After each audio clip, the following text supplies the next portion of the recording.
Olá pessoal, boa tarde, tudo bem?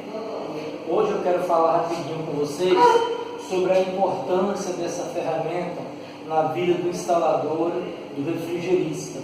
Esta ferramenta chama-se bomba de vácuo. Qual é a função dela na instalação do ar-condicionado, da câmara fria, da geladeira, do freezer, então refrigeração de um modo geral?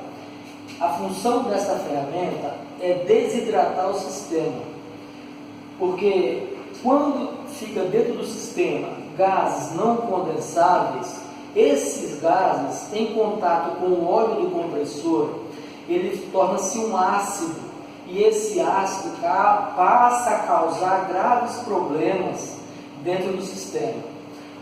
Um dos principais problemas que ele já começa a atacar é a corrosão das bobinas do motor do compressor. Ele corrói aquele verniz que tem na bobina, causando ali um curto-circuito no motor e levando o motor a uma perda total.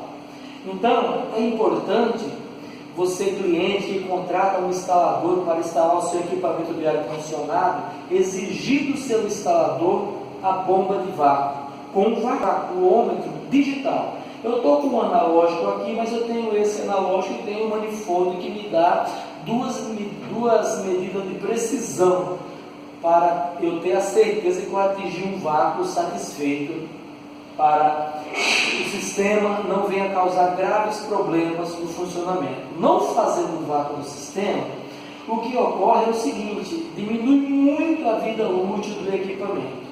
Os problemas, muitas das vezes, no caso do ar-condicionado split, não vem de imediato, mas vem com o tempo e muito em breve. O que ocorre?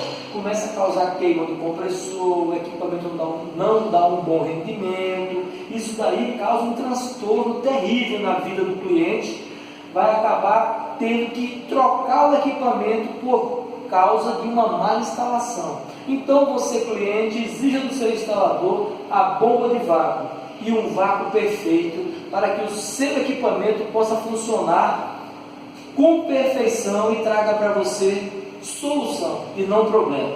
Muito obrigado. Peço a vocês que se inscrevam no meu canal do YouTube, vou deixar o link aí embaixo desse vídeo. Deixa o joinha, compartilhe os vídeos para dar aquela força para nós. Muito obrigado.